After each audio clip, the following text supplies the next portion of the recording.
Waalaikumsalam warahmatullahi wabarakatuh.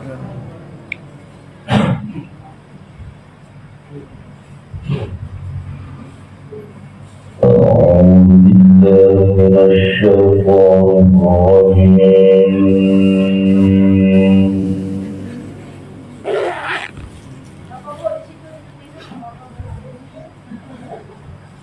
بسم الله الرحمن الرحيم.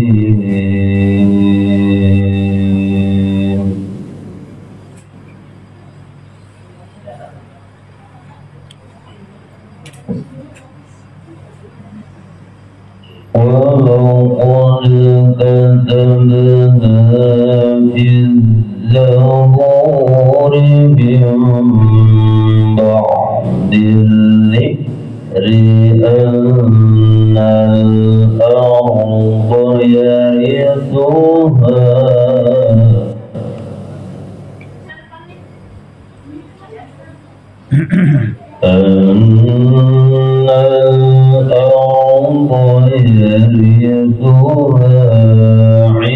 عبادي الصالحون.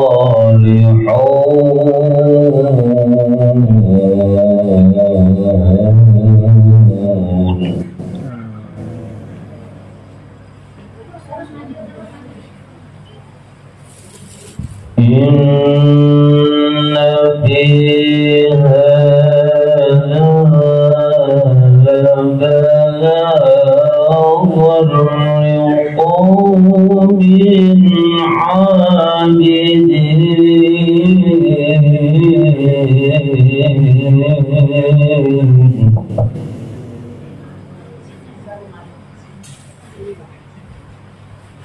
وما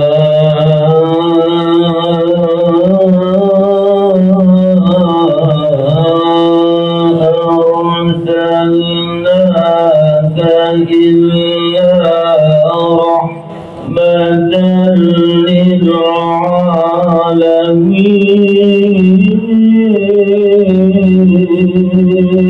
للعالمين.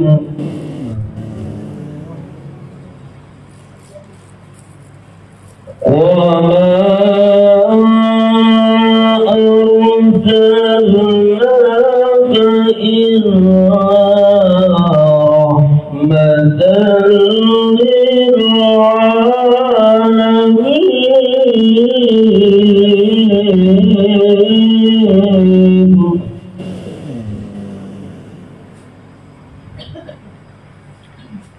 قل إنما يوحى إلي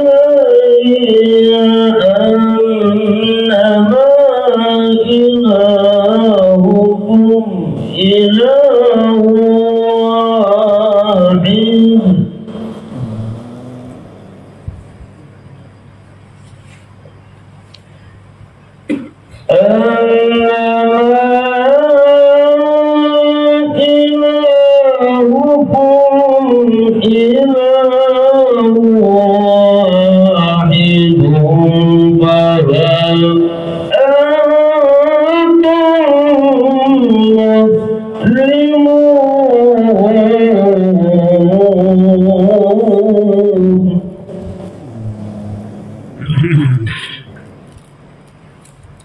بسم الله الرحمن الرحيم.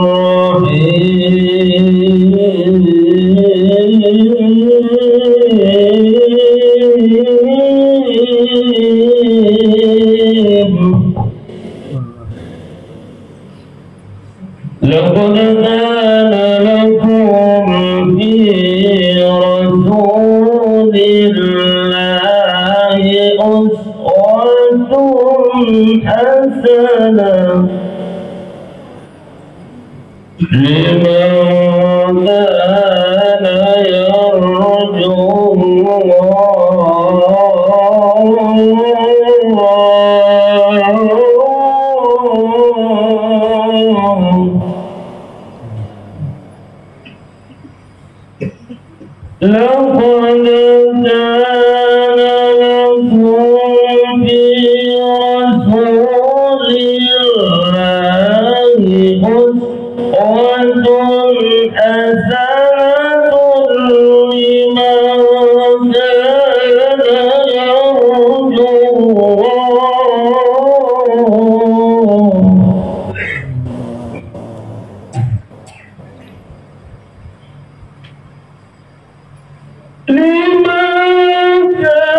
Assalamualaikum warahmatullahi wabarakatuh. Bismillahirrahmanirrahim. Alhamdulillahi rabbil alamin. Wa bihi nasta'in ala umuri dunya waddin. Wassalatu wassalamu ala asyrafil anbiya wal mursalin sayyidina wa syafi'ina wa maulana Muhammadin wa ala alihi wa ashabihi ajma'in. Asbahna ala fitratil Islam wa ala kalimatil ikhlas wa ala dini nabiyina Muhammadin sallallahu alaihi wasallam wa ala millati abina Ibrahim hanifa wa ma kana minal musyrikin.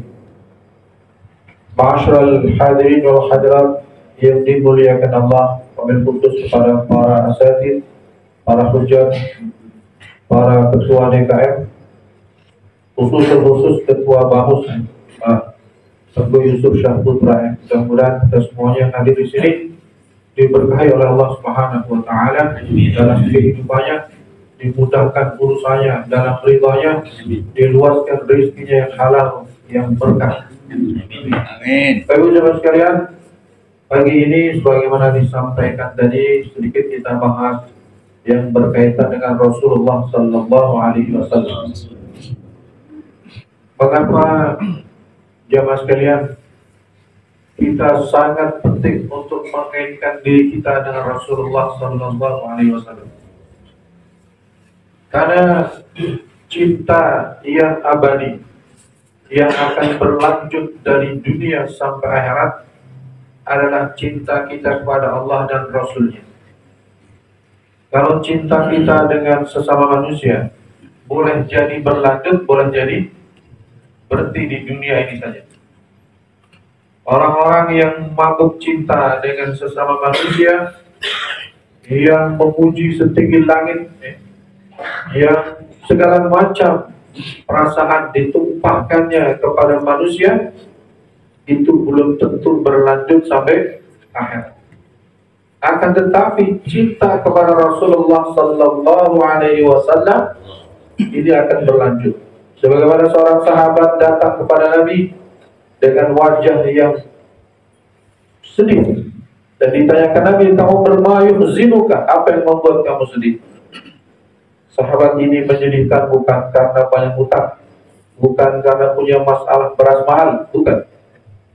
Tapi yang disedihkan adalah, ya Rasulullah, bila di dunia ini aku bisa duduk bersamamu, sholat di belakangmu, bahkan makan satu nampan denganmu, tapi nanti di akhirat bagaimana? Engkau pasti di surga yang paling tinggi, sementara nasibku entah bagaimana ya Rasul. Itulah yang aku risaukan dan aku pikirkan. Saat itulah turun malaikat Jibril membawa wahyu pada surah An-Nisa ayat 69. A'udzubillahi minasyaitonirrajim. Wa may yuti'illaha war rasula fa ulaika ma'al ladzina an'ama Allah alladzi an'ama Allahu 'alaihim minan nabiyyin was-siddiqin wasyuhada'i was-shalihin wa hasuna ulaika rafiqa. Pada waktu itu Jibril bawa ayat, barang siapa yang taat kepada Allah dan Rasulnya, maka kelak di akhirat akan bersama dengan orang-orang yang telah Allah beri nikmat atas mereka dari golongan para nabi, golongan orang-orang yang sungguh-sungguh mencintai kebenaran, golongan syuhada dan golongan orang-orang saleh. Mereka menjadi temannya di surga. Ayat inilah yang menjadi penghibur sahabat tadi. Wajah yang buram menjadi gembira. Dan ini pula lah yang seharusnya ada pada diri kita masing-masing. Kita tentu di akhirat kelak ingin bersama Rasulullah Sallallahu Alaihi Wasallam. Nabi mengatakan, al-mar'u ma'a man ahabba. Manusia kelak di akhirat akan dikumpulkan bersama orang yang dicintainya di dunia.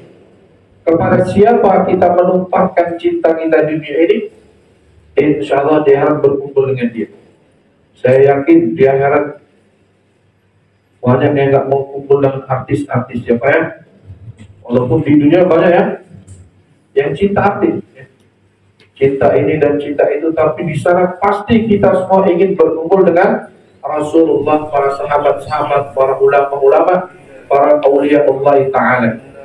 Jamaah sekalian, tentang akhlak Rasulullah Sallallahu Alaihi Wasallam, satu hari diriwayatkan di sini, An Sa'd bin Hisham qala qultu li Aisyah radhiyallahu anha, ya ummal mu'minin, abbi'ini an khuluqi Rasulillah. Qalat alasta taqra'ul Qur'an? Qultu bala. Qalat fa inna khuluqa nabiyillah kana al-Qur'an.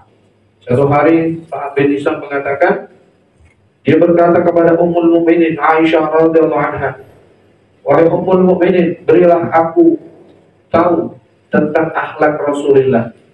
Maka Aisyah mengatakan, apakah kamu tidak baca Quran? Oh, tentu kami baca.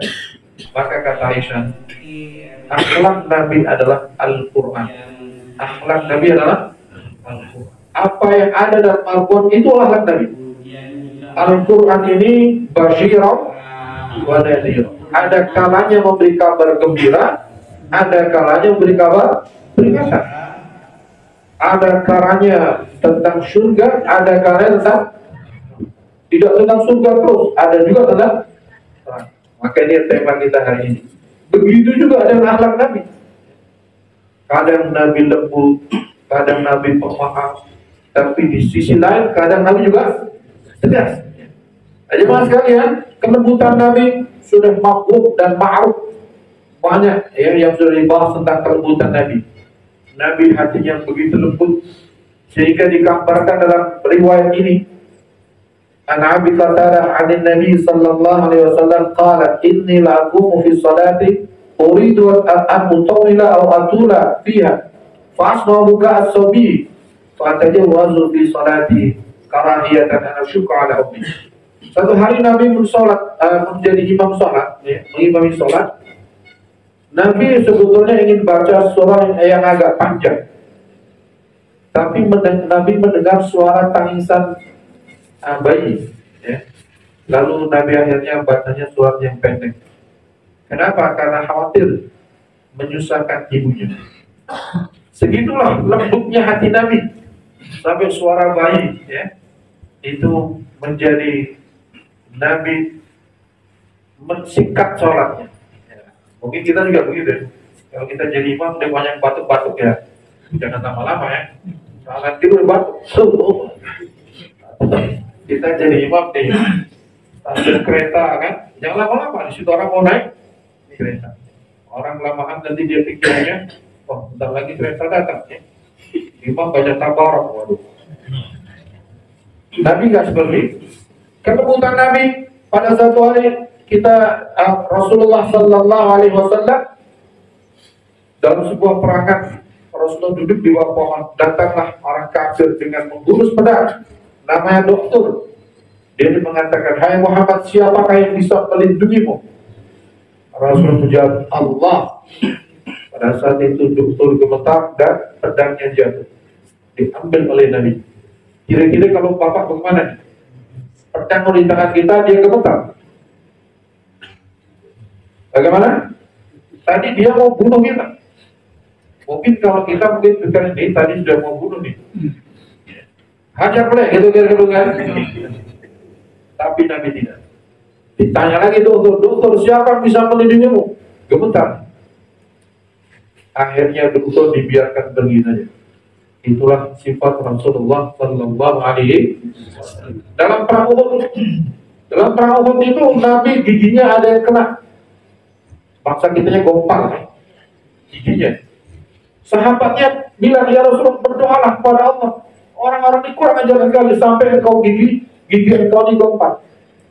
Dan Nabi tidak mau. Seandainya Nabi mau, ya Allah hancurkan itu orang-orang Quraisy, hancur. Tapi Nabi tidak mau. Malah Nabi berkata, Allah mahdi qaumi fa innahum la ya'lamun. Berikanlah hidayah kepada kaumku karena mereka tidak tahu. Nah, ini banyak kita dengar cerita seperti zaman sekalian, ya. Bagaimana kelembutan Nabi. Tapi orang Arab itu bilang begini, Pak. La takun rubban fatuqsara wa la yabisan fatukassara. Jangan kamu menjadi basah terus, karena nanti kau diperas. Tapi jangan juga keras terus, nanti kamu dipatahkan. Jadi kalau orang itu lembek terus, Pak, lama-lama jadi bahan apa? Diperas terus, ya. Diperas itu artinya dijadikan permainan, ya. Tapi kalau terlalu keras terus, dipatahkan. Tidak ada kelembutan di situ, tidak ada kebijakan. Maka ya tengah-tengah lah. Kadang-kadang kita harus lembut, tapi kadang-kadang juga kita harus tegas. Nah, kalau tadi sudah lembut-lembut, Pak, sekarang yang tegas-tegas, Pak. Bagaimana Rasulullah tegas di dalam kehidupan beliau? Baginda Rasulullah Sallallahu Alaihi Wasallam satu hari melihat cucunya yang tercinta Al-Hasan yang masih kecil itu mendekati kurma zakat, di mana keluarga Rasul dan keluarga Rasul dan keluarganya tidak boleh makan zakat. Jadi keturunan Nabi itu tidak boleh makan zakat. Al-Hasan radhiyallahu anhu mengambil satu biji kurma, dia masukkan ke mulutnya.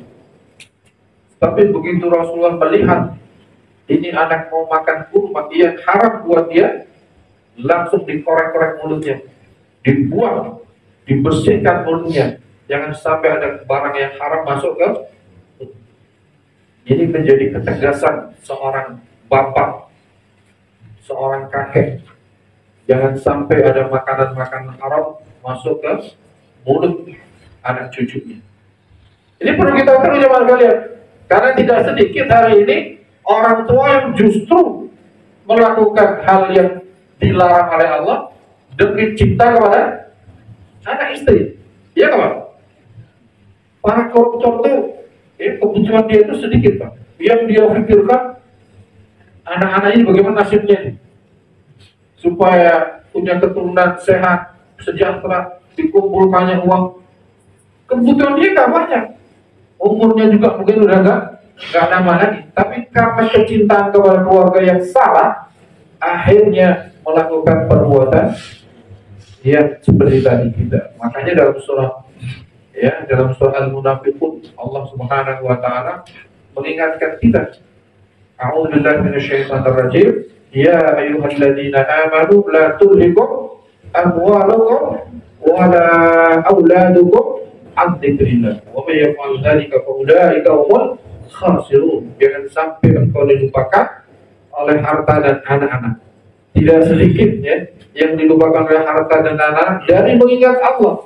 Kecintaan yang salah terhadap anak boleh jadi akan menyeret orang tua ke neraka.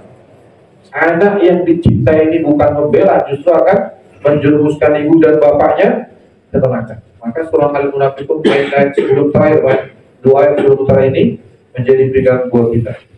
Kemudian jemaah sekalian, bagaimana ketegasan Rasulullah Sallallahu Alaihi Wasallam ketika ada orang menginginkan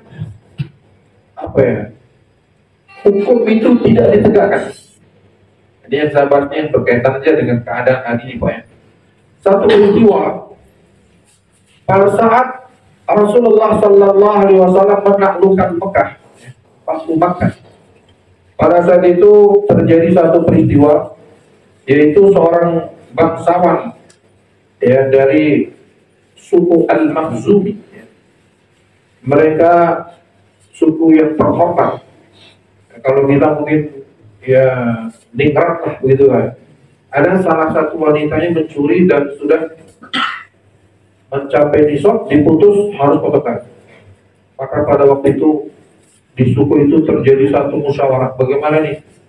Ini kita malu nih kalau sampai ada kalangan kita orang bangsawan kok mencuri. Sahabat-sahabat juga musyawarah.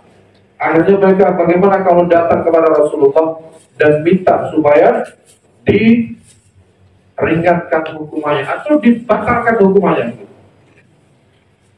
Siapa yang bisa ke sana? Jadi yang paling tepat adalah Usama bin Zaid. Kita minta Usama bin Zaid supaya Usama datang kepada Rasulullah untuk membatalkan hukuman potongan tadi.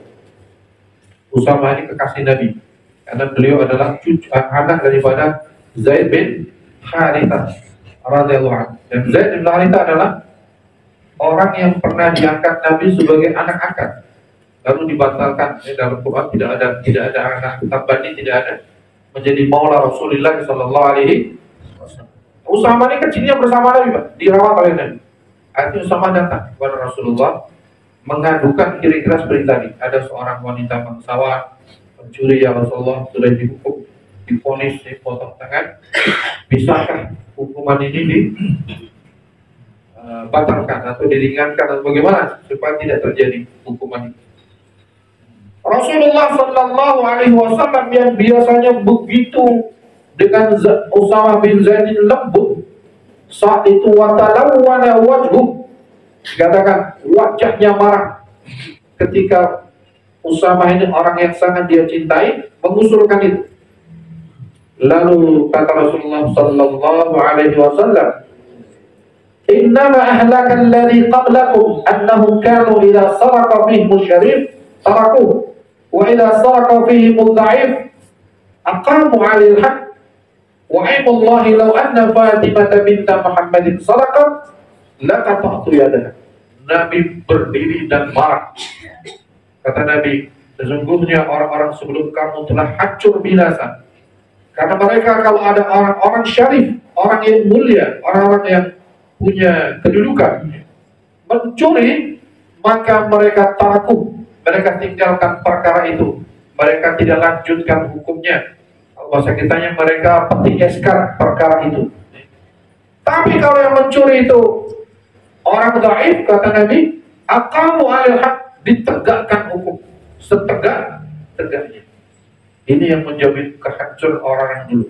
Sehingga Nabi mengatakan dengan bahasa yang sangat tegas, wa aimullah, dan demi Allah, lau anna Fatimah binta Muhammadin sarqat laqata'tu yadaha.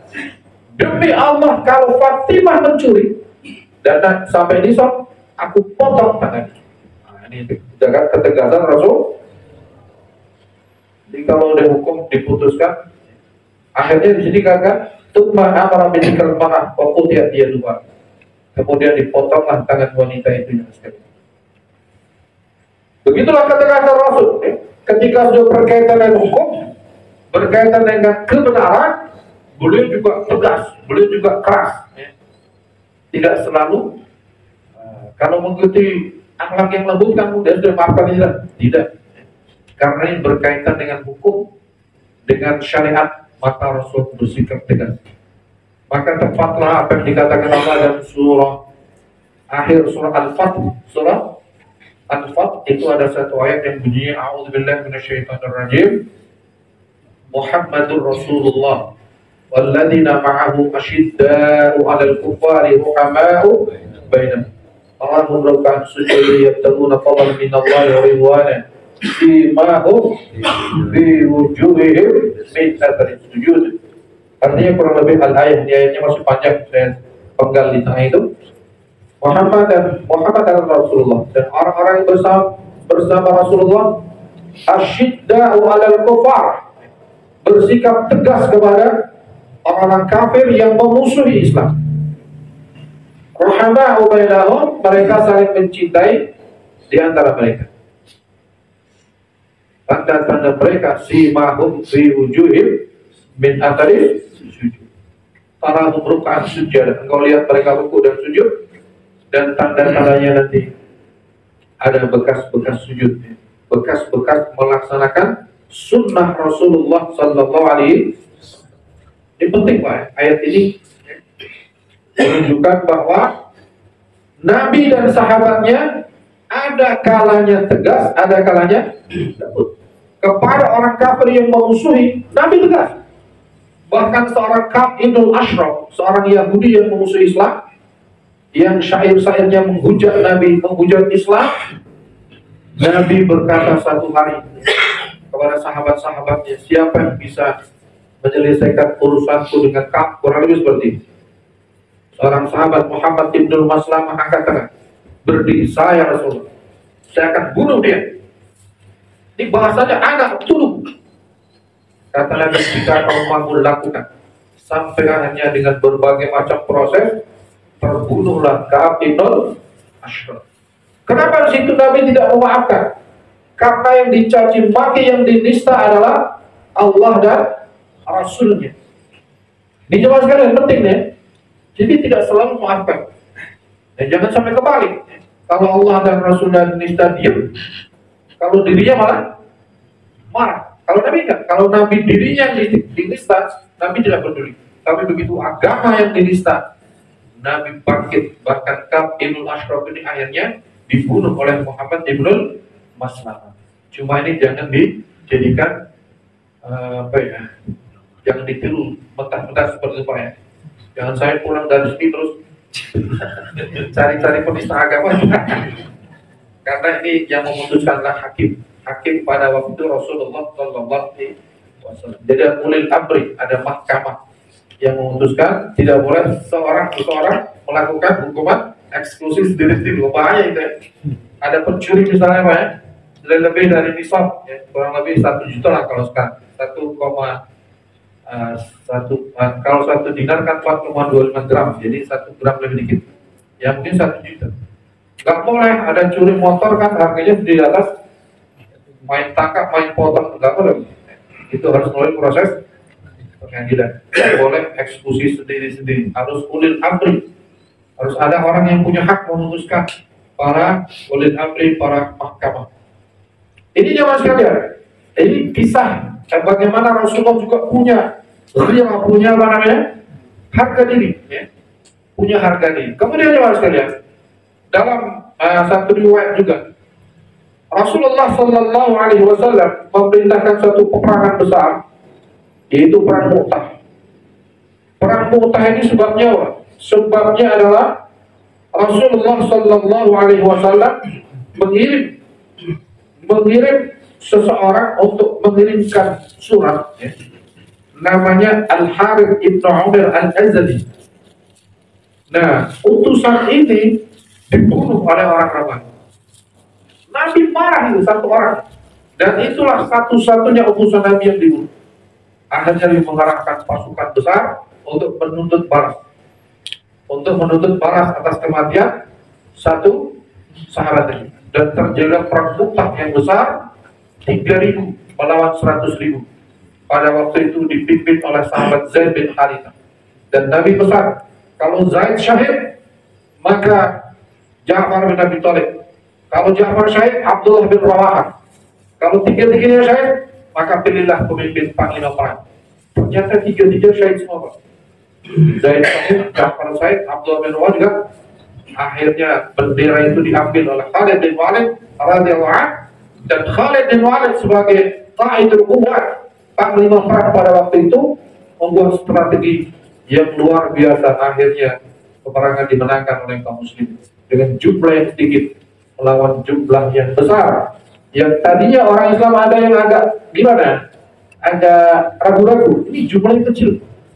Dibacakanlah ayat kam min fi'atin qalilatin ghalabat fi'atan katsiratan biiznillah. Jamaah sekalian, ketika Rasulullah terjadi lagi pada saat orang-orang munafik di Madinah, yaitu di daerah Kubah. Di daerah Kubah kurang lebih 2 marhalah sebelum masuk Madinah, itu Nabi membangun masjid pertama, yaitu Masjid Kubah. Baru masjid keduanya yang sekarang kita kenal, Masjid Nabawi. Biasanya kalau kita umrah atau haji pasti ziarah ke Masjid Kubah ini. Karena Nabi pun setiap hari Sabtu dalam satu riwayat pergi ke Kubah untuk sholat. Di situ masjid yang sangat bersejarah. Nah, orang-orang munafik ini membangun masjid nggak jauh dari Masjid Kubah. Tetapi masjid ini orang-orang munafik sendiri berkata, di satu kata-katanya itu, kami sholat di masjid ini, ya, dan kami tidak mau sholat di masjidnya Nabi. Kalau Nabi sholat bersama kami, kami sholat. Jadi kata-kata orang munafik sendiri ditulis oleh mu'arrikh, oleh penulis kitab ini. Saya foto tadi kata pemukalu, ya, mereka berkata, nabna masjidan wa nusalli fihi wa la nusalli khalfa Muhammadin. Fa in atana bi sallayna ma' wa farakna bainahu wa bainal ladzina yusalluna fi masjidi. Wa bidzalika ila tafriq ila ikhtilaf kalimat wa ikhtilal ukhra. Jadi mereka ini bangun masjid, tapi tujuannya itu tafriq, apa namanya, memecah belah. Dia nggak mau ke masjidnya Nabi. Kalau Nabi yang datang ke masjid dia mau makmum, tapi nggak mau berangkat ke masjidnya Nabi. Akhirnya orang Islam itu pecah. Jadi di masjid ini seringkali diberikan hal-hal yang mencederai Islam. Karena tujuan mereka bukan bangun masjid lit taqwa. Tujuannya adalah tafriqan wa kufran wa irsadan li muhabbatil mu'min. Ada 4 sifat yang disifatkan kepada masjid ini. Masjid inilah terjadi kekufuran di situ. Kufran lin Nabi sallallahu alaihi wasallam. Karena orang munafik itu pada dasarnya, wa minan nasi may yaqulu amanna billahi wa bil yawmil akhir wa ma hum bimu'minin. Ini orang munafik pada zaman itu. Karena munafik ini paling susah. Kalau kafir sekarang masih mending, ya, tapi munafik ini apa? Susah. Dia ada di kelompok kita, tapi dia melawan kita. Masih ketika orang kafir di kelompok dia ketahuan, ya. Tapi orang-orang ini sholat bersama, tetapi dia memusuhi Islam. Maka ketika Nabi pulang dari perang Tabuk, padahal Nabi sudah janji akan sholat di situ. Karena orang-orang sebelumnya sudah datang, Pak. Ya Rasulullah, nanti setelah dari Tabuk datang ke tempat kami bangun masjid untuk orang-orang lemah, supaya orang bisa sholat yang jauh, karena kejauhan letih, ya mungkin jalannya jauh, bisa sholat tempat kami. Nabi dan yang husnul, Pak. Tapi begitu pulang dari Tabuk akan sholat di situ, turun ayat dalam surah At-Taubah. Di situ turun ayat yang melarang Nabi sholat di masjid Dirar. Ya, di surah At-Taubah ayat 107, Bang. Nanti biar dibaca. Nabi mau sholat dilarang oleh Allah Subhanahu wa Ta'ala. Dan diberitahu tentang masjid itu. Akhirnya Nabi memerintahkan masjid itu dihancurkan, dan masjid itu diratakan dengan tanah, dan tempat bekas masjid itu dijadikan tempat pembuangan sampah dan bangkai binatang. Lagi-lagi Pak, jangan diikuti jangan diikuti mentah-mentah ya. Jangan sampai ada ini masjid kayak ini nggak beres nih, hancurin aja, jangan Pak. Karena tadi semua eksekusi tentang jinayah tentang apa? Hukum jinayah itu yang memutuskan adalah mahkamah ya. Ada persidangan, ada mahkamah. Orang mencuri saja itu ada mahkamahnya. Itu boleh jadi dia salah ambil. Orang misalnya boleh jadi ya motornya mirip merek Beat, warnanya sama, pulang dari sholat Jumat dioplek-oplek dikira motor dia, dibilangin pencuri, belum tentu dia salah dia. Bahkan ada satu kisah orang berzina itu nggak bisa langsung dihukum Pak. Ada yang salah dikira istrinya, karena mungkin orang itu nggak ada lampu gelap-gelap pikiran istrinya, ternyata bukan. Jadi nggak bisa, harus ada mahkamah. Jangan sekalian, itulah bagian dari fragmen kehidupan Nabi yang menunjukkan bahwa Nabi ada kalanya lembut, ada kalanya apa? Biasa. Hari ini jemaah sekalian, kawan-kawan kita di Palestina sedang mengalami satu keadaan, sedang terjadi perang antara kaum muslimin dan kaum Yahudi. Jadi kemungkinan besar akan lumayan ini Pak, karena ini peperangannya betul-betul. Saya baca sudah 5.000 roket yang diluncurkan ke kalangan Yahudi dan ada 40 orang tewas dan ratusan yang luka. Jadi kemungkinan besar akan jadi perjalanan panjang. Maka kita mendoakan kalau kita tidak mampu menolong dengan material dan lain, minimal dengan apa? Doa. Karena kaum muslim di sana bukan memperjuangkan kemerdekaan, bukan. Kalau merdeka, mereka sudah merdeka, diberi tanah untuk merdeka. Yang mereka perjuangkan adalah Masjidil Aqsa. Tidak ada artinya diberi tanah merdeka, tapi Masjidil Aqsa tetap di bawah kekuasaan Yahudi.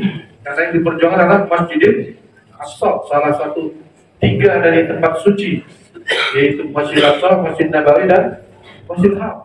Ini jangan salah apa ya? Mereka bukan perjuangan kemerdekaan, bukan. Kalau perjuangan kemerdekaan sudah diberi kemerdekaan di tepi barat, itu sudah merdeka. Tetapi yang mereka perjuangan adalah bagaimana Masjid Al-Aqsa ini di bawah naungan kaum muslim, karena sebelumnya juga di bawah naungan kaum muslim. Jangan sekalian, sebelum saya tutup, tadi di ayat yang Al-Fat tadi Pak, mungkin bisa dibaca lagi. Kata Allah, simahum fi wujuhim min athari sujud. Apa yang kita lakukan di dunia ini Pak, dari amalan-amalan mengikuti sunnah Rasulullah SAW. Sunnah yang dimaksud adalah bukan sunnah dalam terminologi fikih, yaitu sunnah ya yusabu fi'luhu ya wala yu'aqabu tarkuhu. Bukan sunnah yang kalau dilaksanakan dapat pahala, kalau ditinggalkan tidak mengapa, bukan itu. Yang disebut sunnah ini adalah perbuatan Nabi, perkataan Nabi, dan persetujuan Nabi. Orang-orang yang melakukan ataupun yang mengamalkan sunnah Rasulullah itu akan ada tandanya. Simahum fi wujuhihim min athari sujud. Bukan hanya di wajahnya saja Pak, seluruh tubuhnya ghurran muhajjalin akan bercahaya karena amalan-amalan sunnah tadi. Orang bersedekah dengan tangannya bercahaya. Orang berjalan kaki ke masjid, kakinya bercahaya. Orang baca Quran dengan matanya bercahaya. Orang melakukan amalan nafkah mencari rezeki halal untuk keluarganya, tangannya bercahaya, kakinya bercahaya. Maka jemaah sekalian, satu hari Ummul Mukminin Aisyah radhiyallahu anha bertanya kepada Nabi, "Ya Rasulullah, bagaimana engkau mengenali umatmu dalam jumlah yang begitu banyak, yang sebahagian mereka tidak engkau pernah ketemu?" Termasuk kita Pak, ada yang pernah ketemu dengan Rasulullah? Mungkin mimpi pun belum Pak ya. Kalau mimpi mungkin Pak, kalau mimpi dimungkinkan seorang bermimpi ketemu dengan Rasulullah. Tetapi kalau yaqdah, pertemuan nama-namanya yaqdah itu terjaga ya. Pertemuan dalam keadaan terjaga. Ini tidak ada satu riwayat pun daripada sahabat dan keluarga Nabi yang ditemui Nabi dalam keadaan terjaga. Kalau mimpi, banyak sahabat dan ulama yang bermimpi bertemu Nabi, tapi tidak pernah Nabi datang dalam keadaan apa? Terjaga. Artinya dalam keadaan gini tiba-tiba Nabi datang. Oh, itu Rasul datang. Itu nggak mungkin, ya. Karena tidak ada satu riwayat dari para keluarga Nabi dan sahabat Nabi yang mereka adalah orang-orang yang sangat dicintai Nabi, tapi tidak pernah Nabi mendatanginya dalam keadaan terjaga. Semuanya dalam keadaan ini. Kata Rasulullah, ya Aisyah, kalau saja banyak kuda-kuda berwarna hitam, kemudian ada kuda yang ada jambulnya putih, ada apa namanya? Ya, di atasnya itu ada jambul atau ya. Kemarin lagi wajar mati. Ada berwarna putih di punggungnya. Apakah kamu bisa mengenalinya? Tentu ya Rasul, karena dia warnanya beda sedikit. Ada putihnya kan. Begitulah umatku, ya Aisyah. Kelak umatku itu akan ghurran muhajjalin, akan bercahaya tubuhnya karena dia melaksanakan sunnah-sunnahku. Jadi nanti jamaah sekalian, Nabi itu akan menunggu umatnya di telaga. Ada telaga Nabi. Nabi duduk di situ, atau Nabi berdiri, wallahu alam tidak diterangkan. Tapi yang jelas Nabi itu menunggu umatnya dan Nabi membawa, bahasa kita mungkin gayut ya, atau cangkir. Orang-orang yang dikenali Nabi karena cahayanya tadi, maka diminumkan dari air telaga Nabi satu persatu. Dan kata riwayat hadis itu, setelah minum air itu tidak akan haus sampai masuk surga. Di surga baru dia minum lagi yang timah. Tapi itu huru hara alam mahsyar itu luar biasa. Panas yang luar biasa, keringat yang luar biasa, keadaan yang luar biasa. Tapi orang-orang yang bercahaya tadi dipanggil Nabi dan diminum. Itulah si magum biwujuhim min athar. Jadi sujud ini tadi nanti tandanya di akhirat akan muncul secara otomatis. Kalau di dunia ini kita di jidatnya belum ada tanda, nggak apa-apa, biarin aja. Nggak usah dia apa? Jedut-jedutin biar ada, nggak usah. Nanti di sana otomatis. Karena bukan di sujud, di mana nanti? Ya kata Nabi, ketika wudu tanya kau panjangkan sedikit dari batas minimalnya. Kalau sikut ya, jangan lepas amat di sini, dikit. Supaya nanti ada ghurran muhajjalin. Begitulah Rasulullah sallallahu alaihi wasallam mengenali umatnya bercahaya. Dan bagaimana nasibnya orang yang nggak pernah ke masjid, nggak pernah sholat, nggak pernah baca Quran, hitam, nggak akan dikenal oleh, nggak akan dikenal. Terus orang yang hitam Afrika gimana? Hitam sekarang di dunia, tapi karena mereka orang yang melaksanakan sunnah Nabi akan bercahaya. Orang putih bule, ya, walaupun putih kulitnya di dunia ini, tapi tidak melakukan akan itu.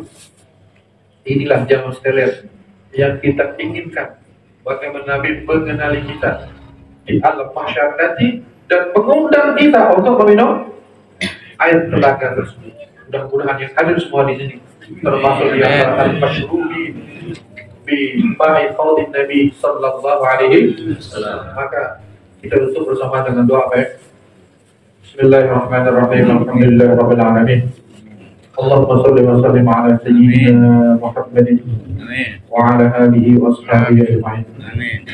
Allahumma ighfir lana wa liwalidina wa jami'il muslimin wal mu'minin wal mu'minat al-ahya'i minhum wal amwat. Ya Allah, ya Rabb kami, Engkaulah yang maha mengetahui segala isi hati kami. Ampunkanlah dosa kami ya Allah. Ampunkanlah dosa kedua orang tua kami ya Allah. Khususnya ibu kami ya Allah. Ibu kami yang telah bersusah payah membesarkan kami ya Allah. Yang tidak bisa tidur tenang waktu kecil kami sakit ya.